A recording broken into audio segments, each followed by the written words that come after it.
Hello and welcome to Snowbiz247, small screen, big host, worldwide audience. I am your host, Nicholas Snow, and this episode is brought to you by notesfromtheworld.com. That's notesfromtheworld.com, your best source for adventures in the world of travel and entertainment.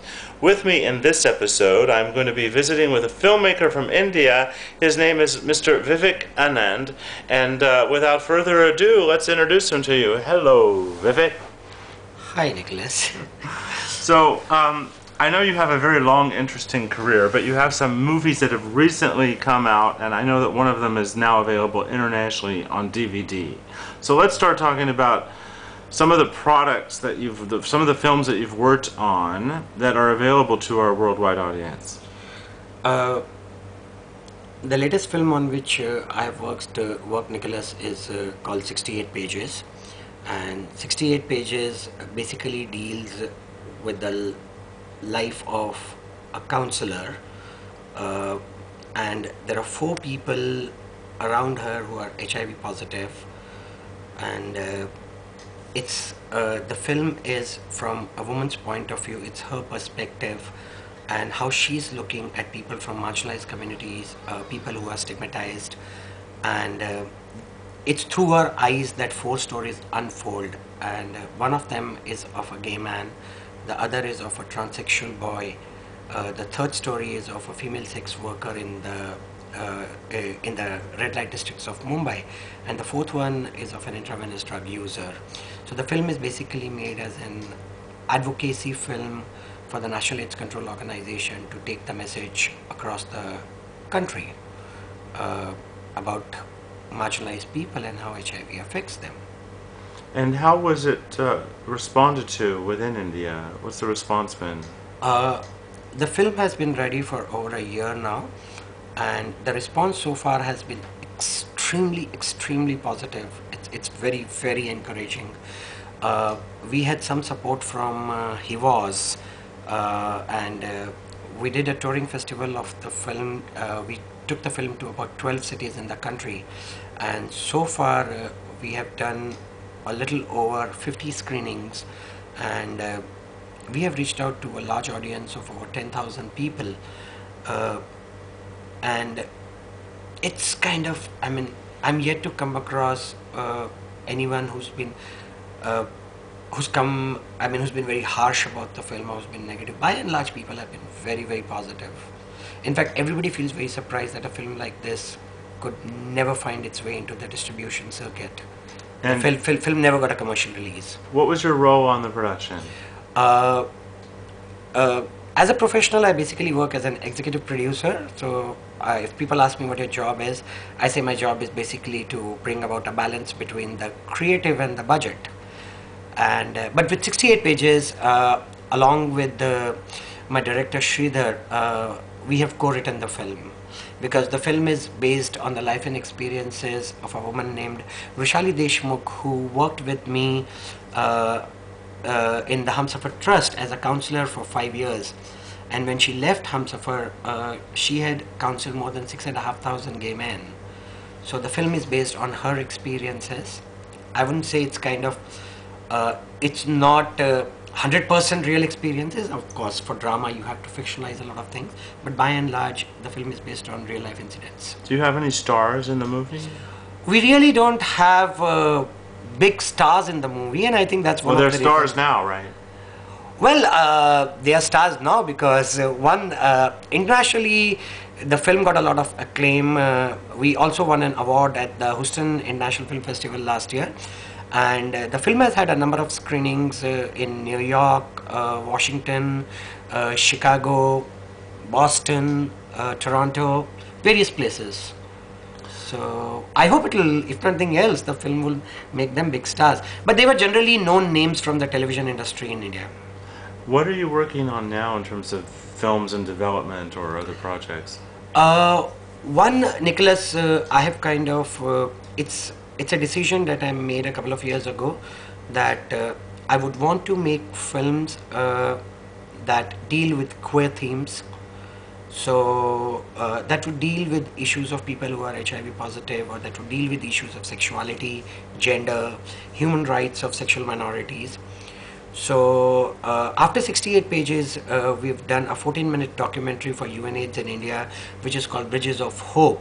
And this film is a documentary that was shot in about 8 cities in the country, where we bring together voices of people who are MSM and transgenders.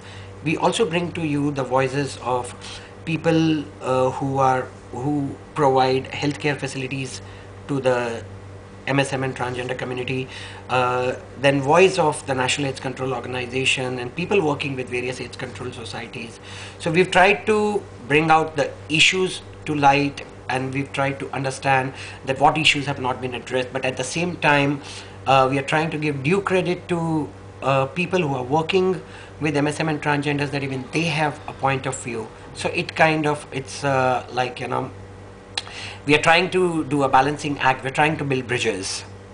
Okay. So that's one. And just, I mean, 2 weeks ago, I finished shooting a 4-minute film, which would be probably first of its kind. It's a condom demonstration film, but this is the first time we are demonstrating condoms. How do you use a condom, and the demonstration is mainly aimed at MSM and transgenders. And So- what are you using for to actually, dare I ask? Well, to be very honest, I mean, it sounds very exciting, but no, we had a very clinical approach. So we used dildos and we used condoms, and we used a model who's kind of giving tips, and then there are several other models who are kind of doing the demonstration. Okay. So it's a 4-minute film. It should be ready. And right now, again, Sridhar and I are busy scripting a documentary on Section 377. I mean, I don't know whether you're aware or not, but Section 377 of the Indian Penal Code criminalizes the act of homosexuality in India. So, and right now there is a case pending in the Delhi High Court. The hearings have been done by both the ends. The Health Ministry is very supportive of us. The Home Ministry is not, and we are waiting judgment from the Delhi High Court. But we thought it would be interesting at this point of time. The mood of the country should be captured, and we'd like to take down views of people as to how do they see Section 377. Do they actually feel the need for it? Do they think it should go? Do you think the LGBT community should have their rights in place? Okay. So we're working on the script so far. I think it would take another 3 to 4 months, and we'd be ready with it. Good luck with that. Getting back to the topic of filmmaking in India, I had the opportunity last year to interview Mr. Amitabh Bachchan, and I sort of embarrassed myself because I asked him about the connection between Bollywood and Hollywood, and he said, well, we really don't like the term Bollywood. We prefer the term Indian film industry. So I'm wondering what your take is on the term Bollywood versus Indian film industry, and is there any room for comparisons between Hollywood and the Indian film industry? First of all, I mean, not that I'm a great fan of Mr. Bachchan, but I do respect that sentiment, because personally, yeah, everybody's gotten used to calling it Bollywood, so you call Bollywood. Personally, I feel it's kind of, it degrades Indian film industry, because Hollywood is there, Hollywood exists, but there's nothing like Bollywood that exists, because Bombay is the hub of Hindi film industry, but then so is Chennai, and so is Bangalore, you know. So there are films being made in various parts of the country, and I feel Indian cinema has evolved on its own. Indian cinema has a place for itself in the international market, whether you may like it or not, but the song and dance routine have found its own takers. And apart from that, the storytelling, I think if you look at Indian cinema today at various levels, Indian cinema is comparable with the best in the world. We're going to have to leave it at that, or I'm going to be too long for the internet. We'll check in with you again. Thanks for dropping by. Thank you, Nicholas. And tune in next time for another episode of Snowbiz247, and we'll see you at snowbiz247.com and support our sponsor, notesfromtheworld.com. I'll see you next time.